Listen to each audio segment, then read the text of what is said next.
అసలు ఈ సృష్టిలో ఉన్నటువంటి నోరు లేని ఆకాశంలో ఎగురుతూ చెట్టు మీద గూడు పెట్టుకుని ఉండేటటువంటి పక్షికి సహాయం చేయడంతో ప్రారంభమైంది.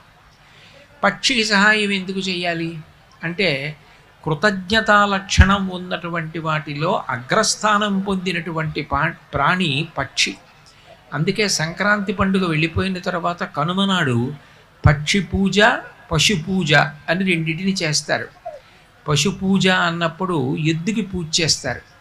పక్షి పూజ అన్నప్పుడు పక్షికి పూజ ఎందుకు చెయ్యాలి? ధాన్యం కంకులు కట్టి తెచ్చి పక్షుల కోసం పెడతారు.